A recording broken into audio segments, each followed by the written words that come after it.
Hey guys, welcome to another episode of the Osikona Hour. Today we are outside and no other than Santa Rosa and Buck Lucky. So let me take y'all inside. Let me introduce y'all to Lena. Hi. Owner and founder of Buck Lucky. Lena, what do you say to the people? What did you say? What do you want to say to the people? Hi people, welcome to my little place. Hello everyone, welcome to the Osikona Hour. I'm your host, Alejandra Fajardo, and with me today I have CEO and founder, Lena. Lena, welcome to the show. Thanks. What's your last name? Claypool. Claypool? Yep. Oh, Lena Claypool then. That's me. But yeah, welcome to the show. Thank you so much for agreeing to be on it. Of course, I'll do anything anyone asks. Oh, perfect. I mean, that's good to know. I'll make sure that stays on the episode. But yeah, it was really fun shadowing you today. I didn't think it would be like this much fun. No, actually I did. That's why I asked too. I was like, no, I need to like feel what it would feel like to work at a mall in like early 2000s. Not exactly working at a mall. But you have like the coffee shop and you have like the other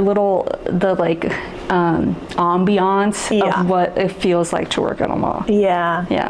I mean, I've never worked at a mall, but me neither. This is exactly like this feels exactly like it. I will say this though, the Santa Rosa malls are a lot different than the ones in San Jose and like the South Bay. Have you heard that before? I'm like was a mall connoisseur in my youth, and this mall was like the shit. Like this was my spot. Really? Yes. See.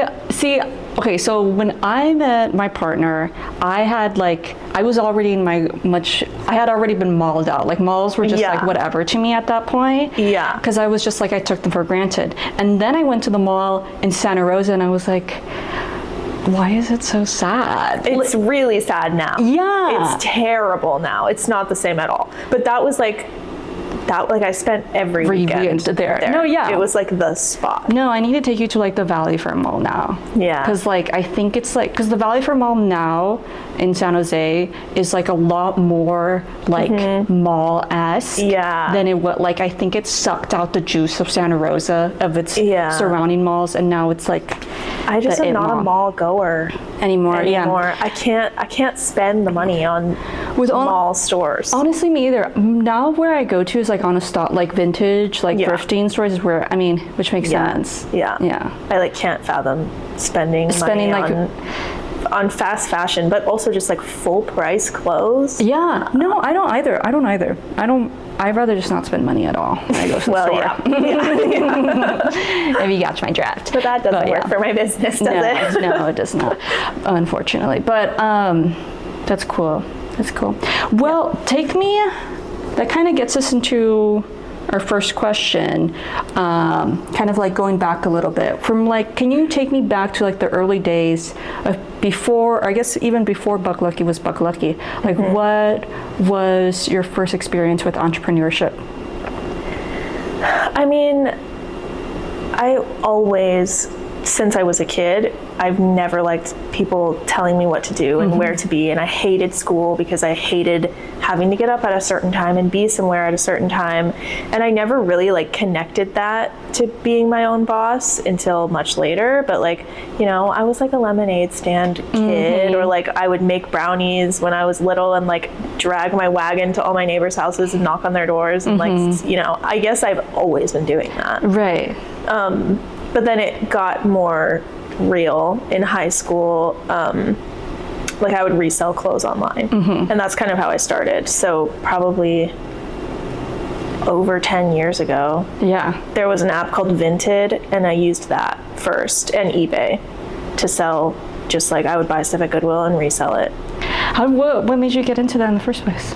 I've always been a thrifter because my mom's a thrifter, and she's a big reseller, but she does like designer stuff. Okay. She was like in the thrifting scene when you could go to Goodwill and buy a Gucci purse for $5, which is like never happens anymore. It's unheard of these days. It's unheard of. Yeah. She would go to the bins and find like Poochie slips that weigh nothing, so they cost nothing, and she would sell them for like $70 to $700 depending on the dress, you know? So it's just been in my blood.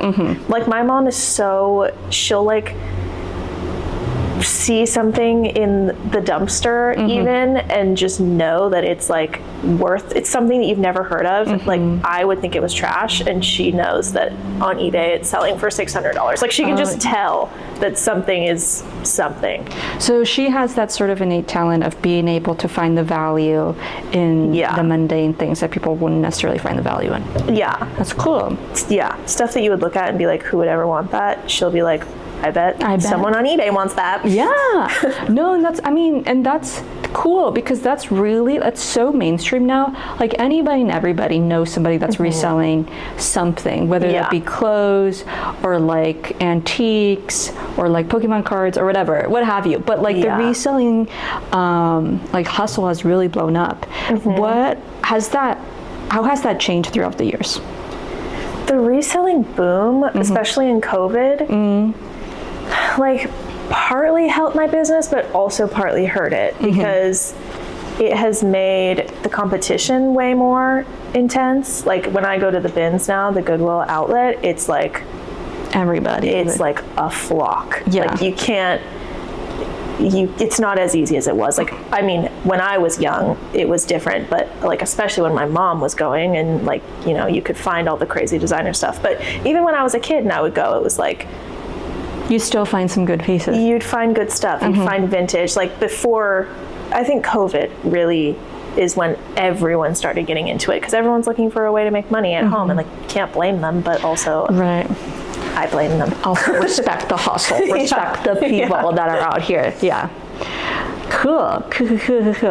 Okay. So then I want to know this.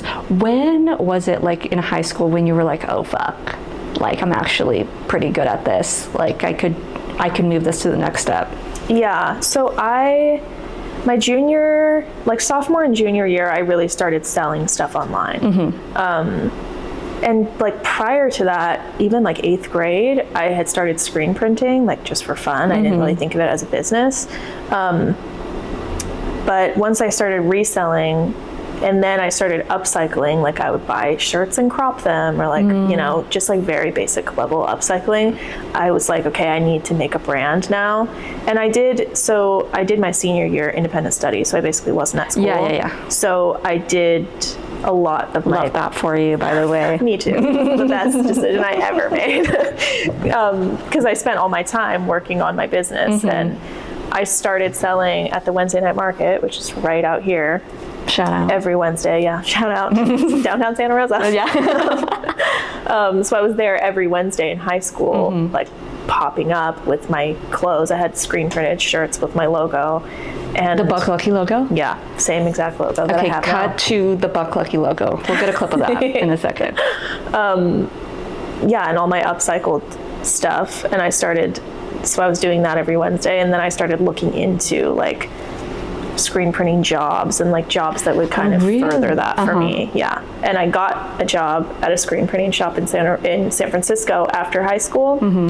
So I did that and moved there, and the whole time I was selling clothes online, but also like trying to build a brand at the same time, and then also working for the screen printing place. It was like kind of too much. It was like 3 jobs. Yeah. And then I was also a nanny, and then I was also teaching dance. So it was like I really had like 4 You taught jobs. Dance? I did. What kind of dance? I taught hip hop. Okay. Wait. Hold on. I taught at Annalee, the high school I went to. I taught, it was like the PE, like dance elective. Yeah. It was my most fun job. Oh, that's so cool. That's so cool. You still got like a couple moves in you? Sometimes. Okay, I want to ask you. If you get the right songs going. At the right song, I want to ask you to show us, but I will call you up on that later when the time comes. That's cool. Okay, cool. So you've always been a pretty crafty person then. I guess. Yeah. Like really like making it work no matter what. Yeah, because nannying, dancing, teaching, screen printing, and also just trying to get a brand out of the ground. Yeah. It's a lot. It was a lot. I had a lot more energy back then. Really? Yeah. I feel that. When we grow up, I feel like I have a lot less energy now Yeah, too. I know. We're old. I feel it. What? Okay. So now we're post high school, building your brand. So then what happened next? Yeah, so when I was working at this screen printing place and nannying and just like trying to make money, I kind of held off on my brand for a while. I was still selling clothes online, just like secondhand, kind of like side hustle thing. But I put a hold on the brand because I couldn't do it all at once. And what led me to even, once I quit the screen printing job, I started doing my screen printed brand, focusing more on that. And I would do like big drop collections. Like I would work with local artists and they would provide the art and we would do big collections together and then drop them. So like every maybe 3 months or something, I was dropping a collection with a new artist. Oh God, so like, and they would have their own prints that would drop with your clothes. Okay. Yeah, so it was their art and I would do the printing. Oh, okay. Yeah. So you would print their like stencils. Yeah. Okay. Well, we would like work together and like design the clothes and then they would make the art. I would print it. Oh, nice. This was before I was even really doing art. So on like a sort of like manufacturing, would you say? A little bit, yeah. It was like, and designing. Like we would kind of design the stuff together and then I would sell it on my website and we would split the profits. So I did that for a while and then I ran into the issue where I couldn't find cute blanks to print on. So I learned how to sew so I could make blanks.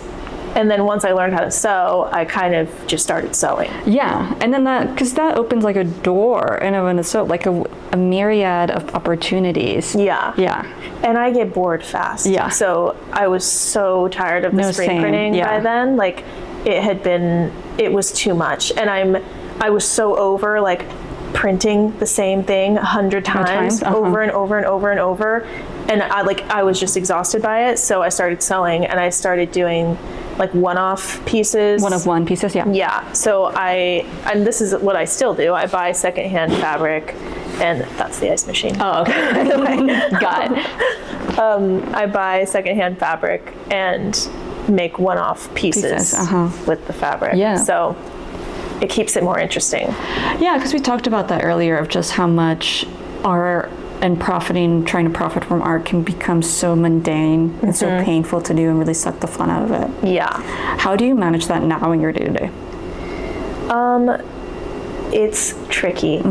It's hard because having 2 stores to manage takes all my energy, like all my energy and all my time, and like my creative piece is so tired. Like right, because you do need energy to be creative and like work that muscle. Yeah.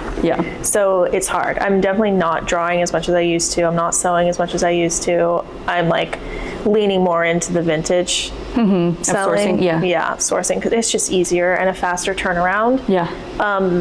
But the sewing and the printing, it's like a lot more fulfilling. Like when somebody buys something that I made, it's so much more fulfilling than when someone buys like a piece that I found at the bins. I see. Still cool though. I still like when people buy those too.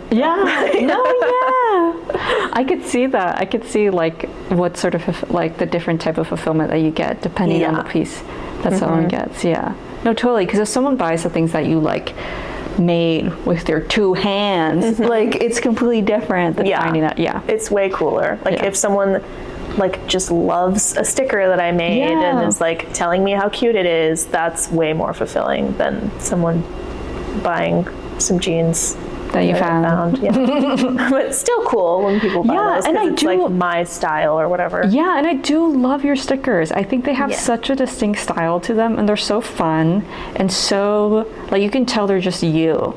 You know? It has a lot of you in them and I think and I'd like to see those. In like shirts.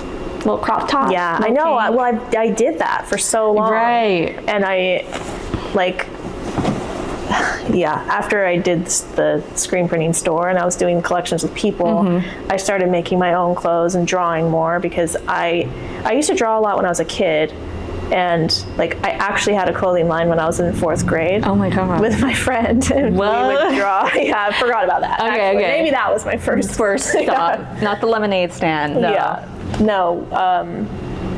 And it was like the drawings were very similar to the drawings that I do now.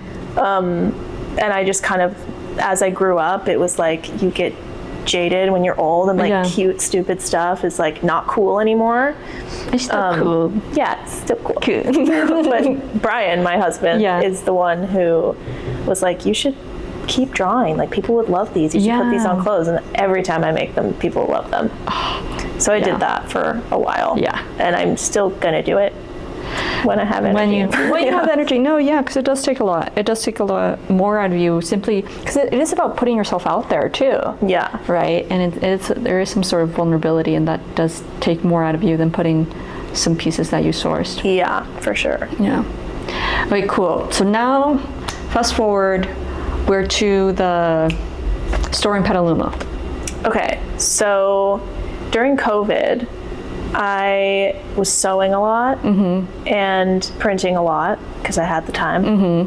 And I couldn't find a lot of like markets. Like there are a lot of farmers markets around here, but not a lot of vintage markets. At the time, there were not. I know, because now they're everywhere, coming out all of the your time. ears. Every weekend you can go to one. But back then it was like there wasn't even any in the city. Like there was nothing that was the vibe that I had. So I started my own at the Phoenix Theater in Petaluma, Buck Lucky Market. This was like 2020, probably. Okay.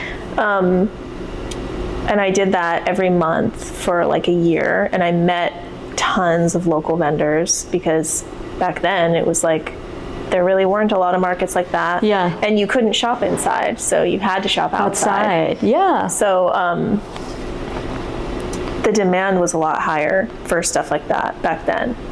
And I met all these cool people, and then I just was like, wow, I'm really tired of popping up this tent and loading everything into my car all the time to do these markets. And so I found a storefront, and I was just like, what if I just did this What if I never had to pop up a tent What if I never had to pop up a tent ever again? Please. So I kind of just took the vendors that I had, plopped them into the store, and was like, it's like a market, but permanent. Yeah, guess what, guys? New invention just dropped. It's a market, but inside. Yeah, and there were a couple stores that started doing that around the same time that I did. Yeah. Yeah, there was a lot. I remember one in Berkeley. Yeah, So-So. Yeah, So-So. Yeah. Yeah. I remember that one because they had their own store in Telegraph for a little bit.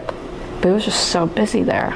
Yeah. It was just expensive there. Yeah, really expensive. I have been a vendor in there a bunch of times. Oh, really? They're not there anymore. But back, I did their Haight Street store a bunch of times. Okay. And it was really great.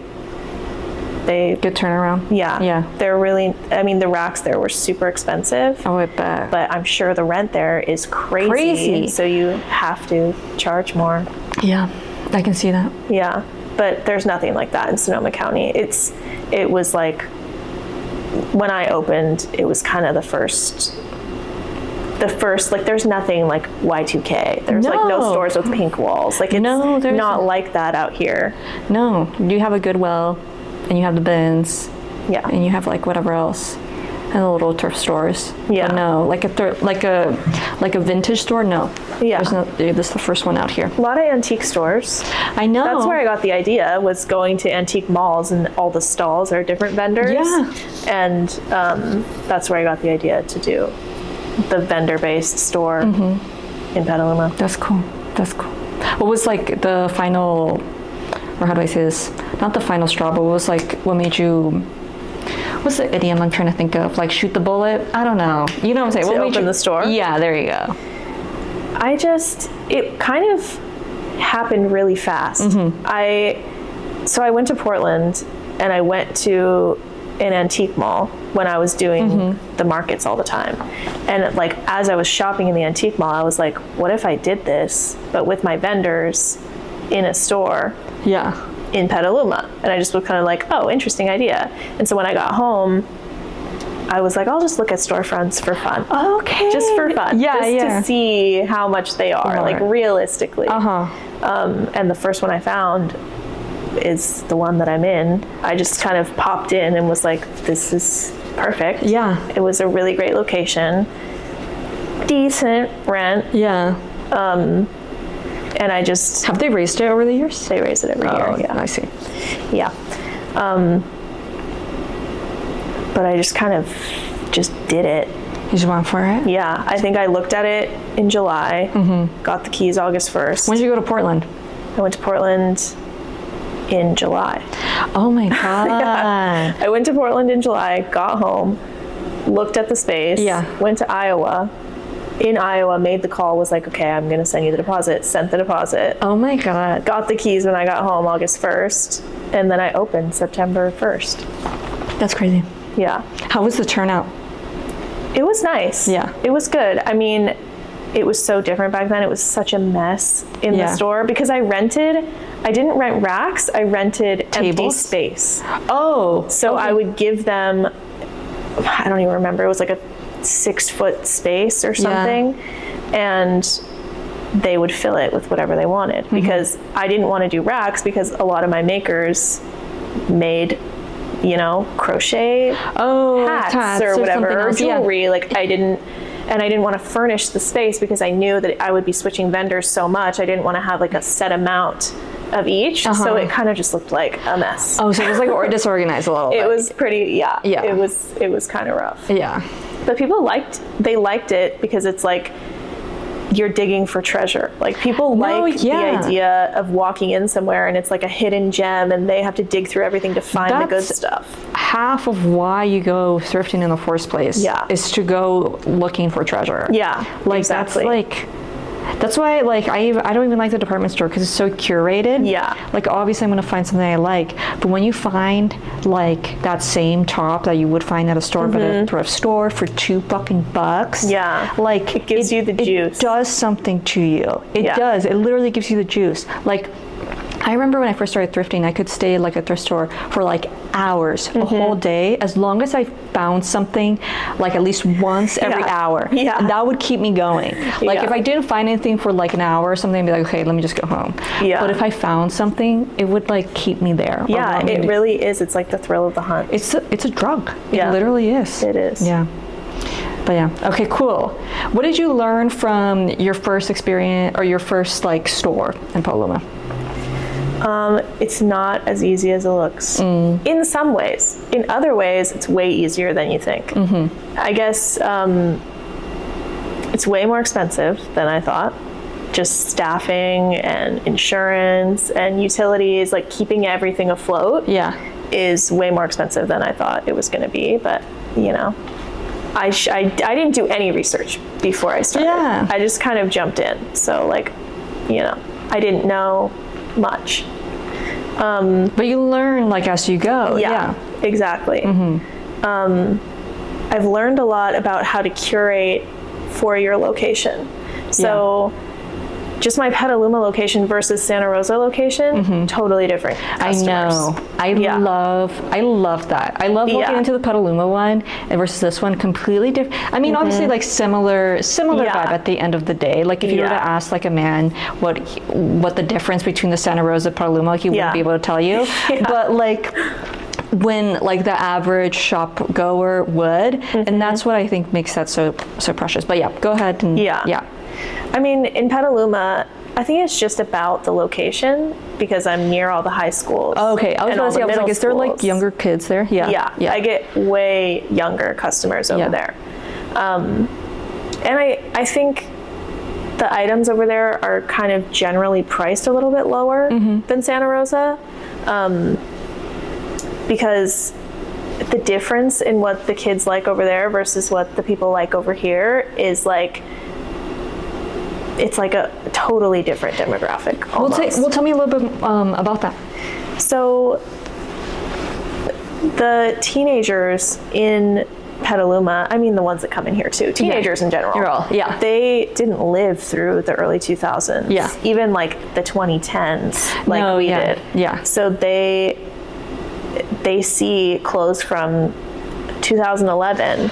Yeah. And to them, that's like really cool vintage. Yeah. And like that era of clothes, like it's not worth as much because it was more mass produced and it's easier to find because it's more recent. So those items I price lower, which is perfect because the teenagers who want to buy them don't have as much money. Anyways, so it works out. Yeah. So yeah, over there I lean more towards like kind of the end of the early 2000s into the 2010s. Yeah. And over here it's more late 90s, early 2000s. Yeah. No, totally. Alone, like the posters alone tell you. Because when you walk into the Petaluma, it's J14, Tiger B. Yes. And I was it's like Zac Efron. It's Zac Efron. Hilary Duff. Hannah Miley Cyrus, Hannah Montana in her Selena era. Gomez. Selena Gomez. High School Musical people. Yeah.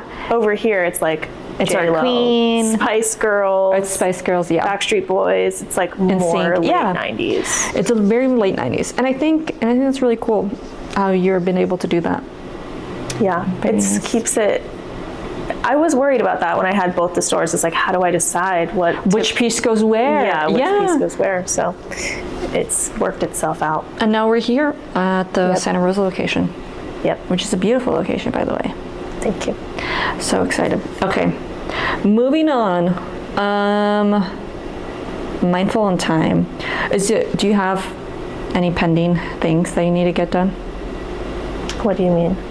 Well, because I have more questions. Oh, no. Okay, cool. I'm free. All right, cool. Perfect.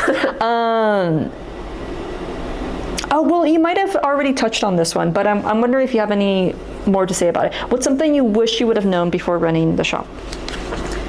I guess theft is a lot more prevalent than I thought it was going to be. But I mean, knowing that versus not knowing that before opening, like what difference does it really make? Yeah. Same with like staffing costs. It's way higher than I thought. Just because I need to still want to work here. Like I don't want to be here 7 days a week and hate it here. Yeah. Like I need to give myself days off. Yeah. So, and having two stores, I can't be in both at all times. Yeah. So, are you mostly at the Santa Rosa store now? So I'm here like working the shift 2 days a week, and I work the shift in Petaluma 2 days a week. So it's equal. Okay. And then I source another 1 to 2. Okay. And then you have your days off. Yeah. Oh, okay. That's so neat. Yeah. I'm so jealous. But I mean, there's no such thing as a day off. I know. Like I was thinking about every single day I'm doing something related to the store. Really? Even on the day off? What are you doing on the day off? Oh yeah. Just even answering emails. Yeah. Like ordering shirts, posting on social media, like researching wholesale, like there's always something. Sourcing, but that's like the fun part, so I can't complain. But I like not the posting on social media isn't fun. It's my least favorite part. Really? I hate it. Well, we had a blast today on that one. Yeah, we did, but usually I don't have a model to work with. Okay, well let me know next time. Anytime, really. Okay, bet. Anytime. I'll hold you to that then, because today was really fun. Okay, cool. Well, you touched a little bit on what the next question was, which was like customer stories. What do you have any that come to mind? It doesn't necessarily have to be like a crazy one. It could be like a wholesome like customer interaction. Yeah. I mean, there's so many. Really? Okay. Yes, I've had some horrible interactions.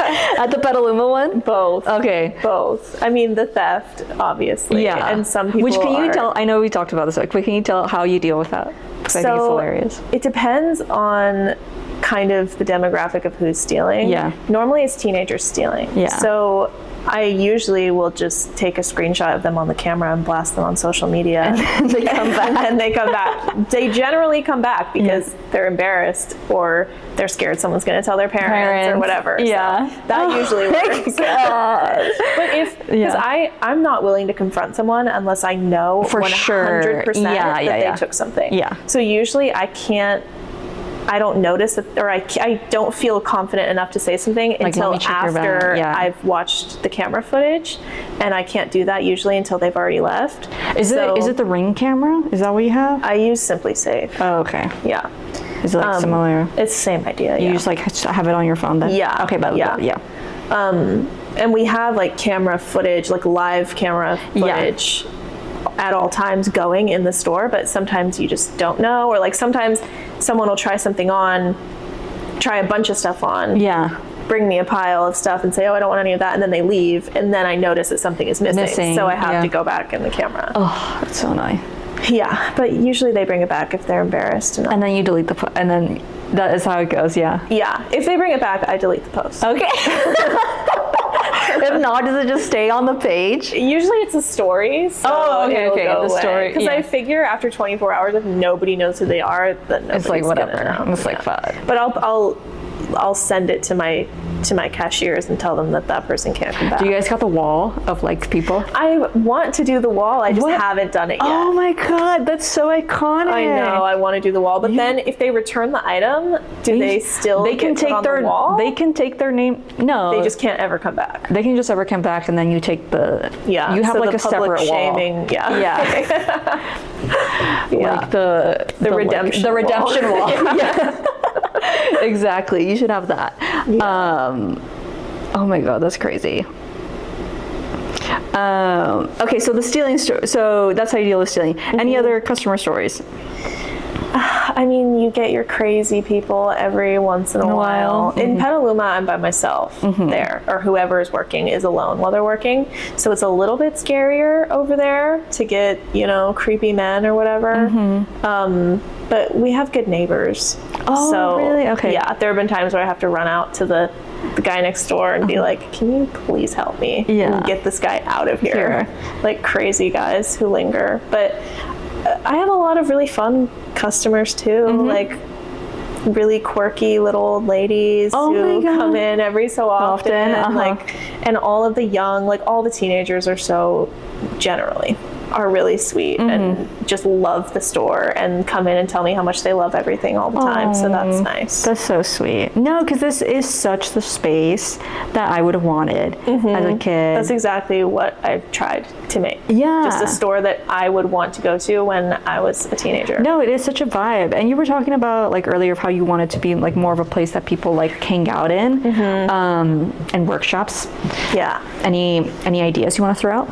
Well, I mean, this Santa Rosa space is huge. No, it's I know. So huge. Like, it's wasted space if we don't do fun stuff here. Yeah. So we have one of my vendors, she makes mini skirts out of jeans. I know. Is that the one I tried on? Yes. Okay, I figured. Yeah. One of those. So she's coming in July to do a workshop to teach people how to make mini skirts out of their jeans. So that'll be really cool. We want to do like sewing workshops, like patchwork workshops, and like jewelry making. Like we just want to do stuff. Like have something going on. Have a calendar going. Yeah. Because there's nothing to do. No, yeah. Honestly, that's why I've noticed that a lot of like little, like on some like worker owned vibes, like that's what they do. Like there's this one theater every day of the week they have something like Wednesdays trivia, Thursdays. Yeah, I want to do trivia in here. Yeah, I want to do Y2K trivia. I just came from a trivia night at the Starry Plow in not Albany. I don't know, in Berkeley. I'm pretty sure it's in Berkeley. But it was so fun. And it is really fun. It's a full fucking house. I know, I want to do it. And it's like low-key easy too. It's super easy, and I would love writing questions. Yeah. No, yeah. You can just do like, and the prize there at the bar was just like a picture of like $5 beer. Yeah, like it's really more for the fun. It's more for the fun that people do. Yeah, and it was like for the glory. For the glory. No, it really is. It was cool. I really enjoyed it when we went. I think that's that's something you could have like going every month or every week. I know. We have talked about doing that, or like open mic nights we've talked about here. Open mic nights. We just because Blooming Coast, she moved in the plant shop. Yeah. Like a few months ago, and she's settled, but we're all still like settling. Because I haven't even been here a year, so everyone is still kind of settling in, and then we're trying to get something on going, the calendar, like every other weekend or something. Because it's fun and it helps the business, and it's a good way to get people together and doing something. It really does. Yeah, I'm looking at the space right now. There's so many empty space. I know, it's huge. It's huge. You could really fill this like place up. I know. That'd be such a cool like prize, like a Y2K bundle. Yeah. Like a poster a shirt I'll and a style them sticker. like I styled you. I know. I was like, do you do that like as a service? No, but I really should. You should. Because I love that. I love turning people into Y2K Into little baddies. Barbies? No, I It's literally so felt like a fun. Barbie. I haven't felt like that since like a child, low-key, when my mom would take me to the mall. It's so fun. No, yeah, you should do that because people do that as like a hustle too. They have like bundles, like. Yeah, send people boxes like from their Pinterest board or whatever. Have you thought about doing that? I have, yeah. And when you were like, I want to do it. oh, it's just like it's about like finding time then. Yeah, Okay. it's more promoting that kind of thing that gets hard and time consuming. Yeah, that makes sense. Yeah. That makes sense. Okay, any other customer stories? I mean, I wish that I had something really cool and crazy to tell you, but I feel like I don't. One time someone dropped an entire bottle of wine on the floor. Oh fuck. Yeah. Were they like faded when they came in? No. Oh, They were coming from the grocery store. Oh my god. Like So they had their that whole thing of sucked. groceries? I don't remember, but it was like the whole bottle. Okay, of wine better on the question. Did floor. they help clean it up? Yes. Okay, cool. They did. They were very apologetic about Okay, it. cool. Which shop was it? Petaluma. Oh, I see. Mm-hmm. That's a good one. Okay. Ooh, we'll get that one later. Favorite pieces from the shop? Oh, well, the best things that I've ever found, I usually keep. And those are at your house. Yeah, well, like my bag, my Yeah. juicy bag, the velour brown juicy bag, I know. like iconic. I've been waiting for one to come along for so Oh my long. God. Finally got one. I'm like obsessed. Betsy Johnson is my favorite designer ever. So any like 90s Betsy Johnson that comes in, I keep and I love. And like people bring me trolls, which is really nice. Oh, yeah, and you 'cause like that's my trolls. thing. Someone brought me him Collection. today. So yeah. And Miss Jackie Laura. love her. She's a little past my time. I was like I kind of too know. old. Yeah, for she her. I didn't play with Barbies much. I didn't at all. My sister was more with Barbies. I played with teddy bears. I did too, Love her and though. trolls and Polly Pockets. I loved Polly Pocket. I love Polly Pocket too. I remember seeing that meme of Polly Pocket of just like, it was like a boot, a shirt, and like a thing, and it's like breakfast, lunch, and dinner. My favorite snack. My favorite snack. I was like, yeah, like I it was can like something. feel it in my mouth when I like, think about it. Something about the like polyurethane or whatever the fuck it's made out of was so Just so squishy. It was delicious. Like they put something on there. Okay. What is your least favorite and favorite part of the day? Of the workday? My favorite is doing buy-ins. So when people bring me stuff to go through and buy, that's like the most fun. Yeah. I love that. Because it's like toys. It is. It's like Christmas. Yes, yeah. Like you just never know what you're gonna get. And it's like that's where I found my best stuff. That's where I got the juicy bag. I know. Oh my god. Yeah, so that's my favorite. Such a cute bag. Yeah, I also like pretty much every day that I'm working, someone that I know comes in to say Really? hi. Oh, that's so cool. Because they know where I am at all times. Right, because you're going to be at the shop. Yeah. Or like someone, oh, I'm in Santa Rosa, I'm going to pop in. So I love that. Least favorite? I don't know. There's really nothing terrible. Really? I mean, I don't love like paying everyone out. Like cashing out. Yeah. Cashing out my vendors, but they deserve it. Yeah. This is it. No, dude. Yeah. Oh my god. Yeah. Seeing the fucking lineup of everything and what everybody got. I know. Because you think it's like, oh, my bank account looks great, and then the first of the month comes, and I'm like, oh, okay. It's like, None of that is my money. No, yeah. That's wild. But do you it's think okay. you'd ever like have everything be what you sourced? Yeah, I am considering doing that in Petaluma Okay. in the next few months. because little secret announcement. Okay. I'm moving into Opera House Collective. Oh. So, which is across the street from me in Petaluma. I'm taking over their upstairs, or half of their upstairs. Oh, okay. Wait, so it's going to be Opera House from on the front. It'll still be Opera House Collective, but they had another business in there called Aubergine, and they just moved out. So I'm going to move in and kind of just basically replicate what Aubergine was doing. They do vintage, and it's primarily men's. Oh, I see. I mean, not primarily, but they do really well with the men's. Yeah. So I'm going to try to lean more men's in there, and then in the Petaluma store, have that be mostly women's. And all your stuff. I will do most of the vintage. Pretty much all of the vintage. My manager, Lindsay, will split it with me too because she does vintage too. But I'll still rent to makers out there. Oh, okay. Yeah. Cool. Because I can't do everything. I know. I can't make jewelry and clothes and crochet. Right. And can't do it all. And that's such a charm of what Buck Lucky is. It just has so much stuff. Yeah. And variety. There's really something for everyone.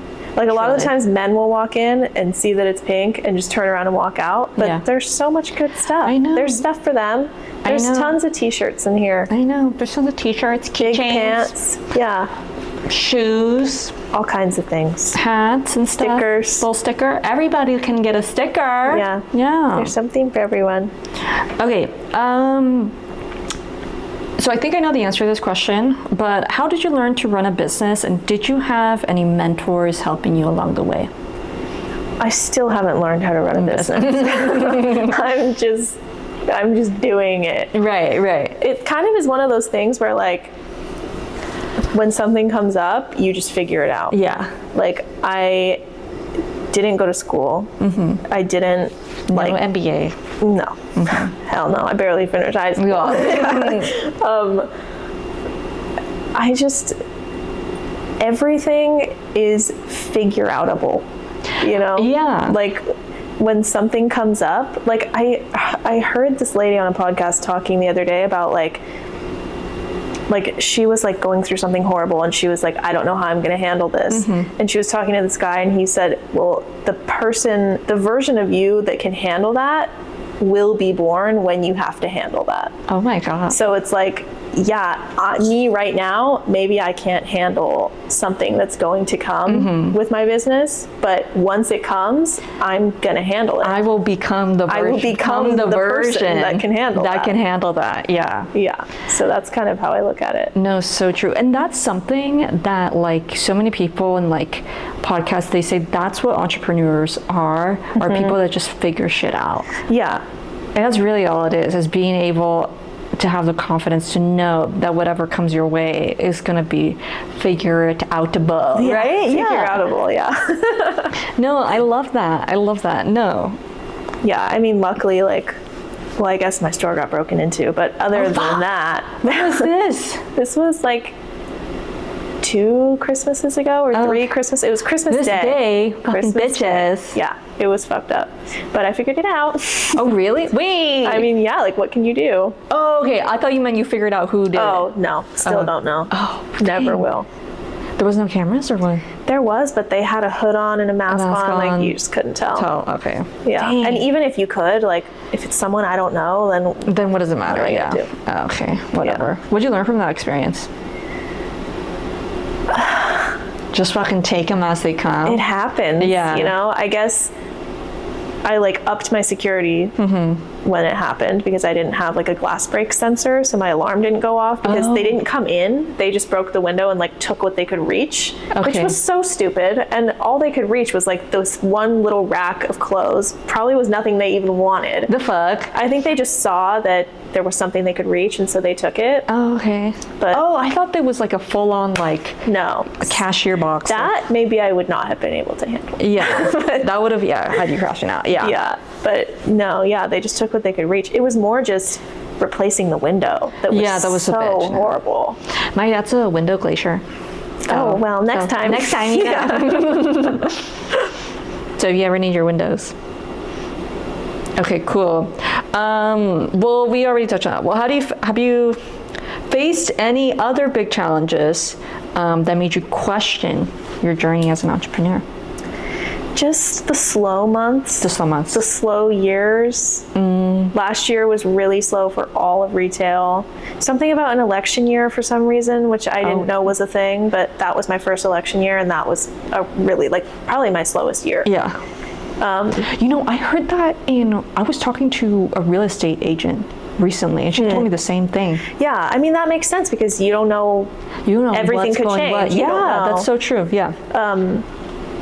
But yeah, so whenever, because this is all of my energy, like all of my effort, all of my energy goes into this. Yeah. So if I'm exhausted, drained, miserable, and then I'm still not making money, then it's like, why am I doing this? Yeah. Why am I doing this? Yeah. Or the days where it's like, I can't rest and there's something coming up all the time and I just want to not think about it. Like, when you start a business, you're committing to never not thinking about it again. Like, I don't get to clock out and go home and relax. Like, I go home and I'm on my computer. Or, you know, and I think that's what the difference is between a 9 to 5 and starting a business. Is the fact that you can clock out, or it's easier to, at least, to clock out. And you know, some people, like, they like that. They like the hunt and the constant chase of, like, what's next, what's coming next, what's my next deal, blah, blah, blah. And is that something that you enjoy? I like being my own boss. It's worth it to me to make that trade. Because I like, if really worse comes to worse and nobody can cover the store, like, worst case scenario, I'm closed for a day. There you go. You know, like, it's kind of like, I really can just make every decision and I don't have to be there if I don't want to be. Yeah. Like, worst case scenario, I'm closed. If I want to go on vacation or something, I can just go. I know. That's something that I've heard you say time and time again, which is so, it's cool to hear. Yeah, it is. That's definitely the biggest perk. Yeah. Like, I can really just make my own schedule. And have you taken advantage of that? I mean, yeah, I travel a lot. What was the last place? Last place. I think y'all went to, was it Japan or Korea? We went to Japan last year, yeah. That was a big one. We went to Costa Rica last year. Since I opened the Santa Rosa store, I've taken a little break from traveling. Off of the international. Just because my staffing has doubled. So then when I go out of town, I'm paying extra for staffing. So that. Oh, that's so true. To cover both the stores. Yeah. Oh my God. That's cool. Yeah, that's the main benefit, I think. But sometimes I do wish that I could just have a job where I can clock out and go home, but then I remember I'm answering to someone else and have to wake up when I don't want to. Suck. And, yeah, exactly. Yeah. I'm a really cool boss. Really? Have you been told? I am, like, I never tell them what to do, ever.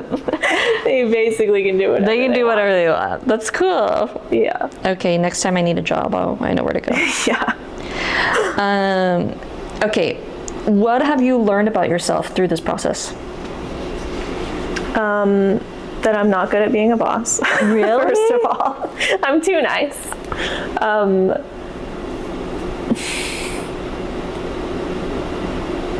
I don't know, like, I don't even think about it like that. Really? Like, this is just my life, and I'm just rolling through it. Yeah. Or like, what do you, like, are there times that where you ever just pause and reflect and see how far you've come? Like, or is it just like things are moving way too fast? Yeah. I get that too. Yeah. I probably should. Yeah. Like, I should take more time to be, like, grateful for what I've done and proud of myself for what I've done, but I'm never content. Like, I'm ready for what's next and what am I going to do next and how am I going to be a millionaire and then a billionaire and have a private jet. Yeah. I know. Yeah. Okay. What advice would you give to someone wanting to start their own shop or creative business?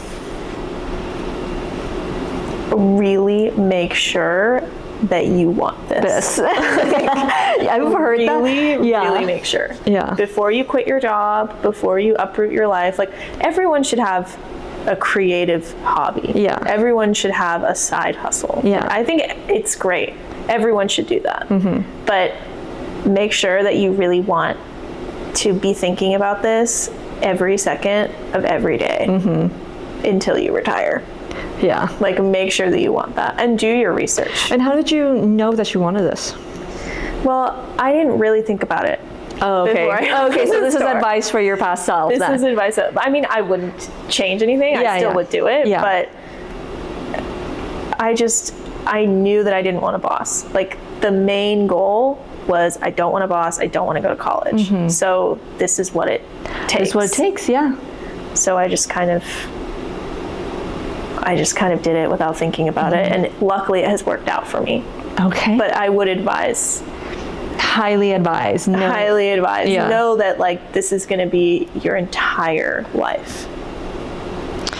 What's a dream you have for Buck Lucky or yourself? I would just love to get to the place where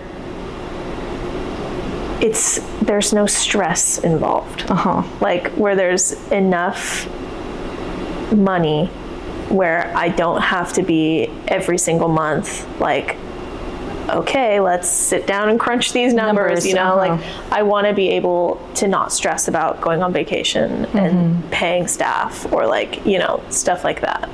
That's really the goal. I mean, I want to be a millionaire. I want to be super, super rich. That's like what I want. But for now, I just want to be able to, like, not stress out about it so much. You spoke earlier about getting bored very easily.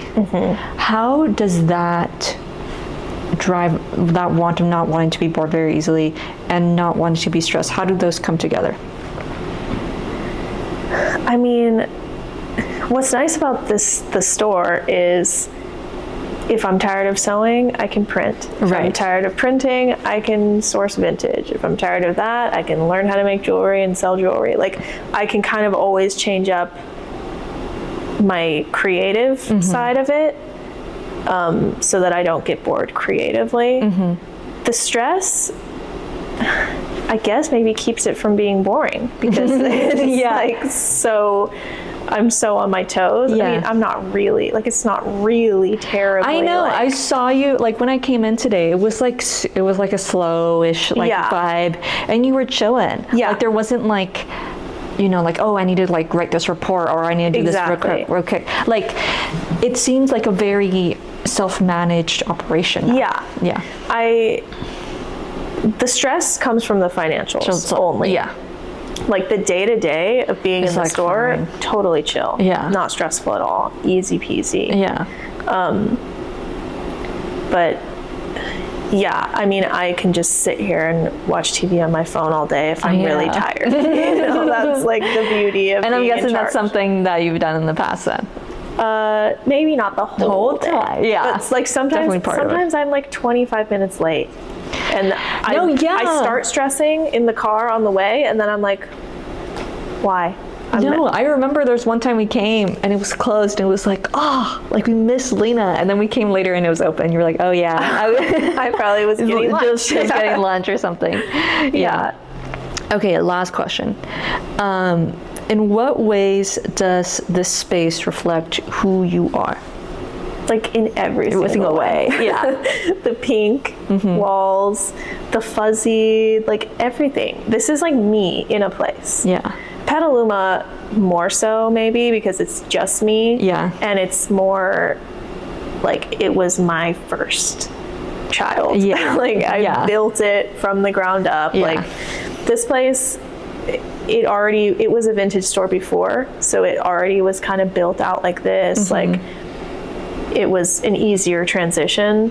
So, and I am a 2000s kid. I mean, I was born 97, but, like, I grew up with Disney Channel and, like, Hannah Montana and, like, Backstreet Boys. I was too I was too young for. Yeah. So this, I mean, I love it now. I love all this stuff now, but this isn't what I grew up with. Right. The Petaluma location is more so. It's more me. Like those posters, like I had them in my bedroom when I was 10. Like literally those sourced from your room. Yeah. Yeah. Totally. So that one definitely is more me as a person. And all the trolls along the walls. Oh, yeah. Those were my trolls as a kid. Oh, like my God. it's literally is my bedroom and my life in a store. You have so many of them then.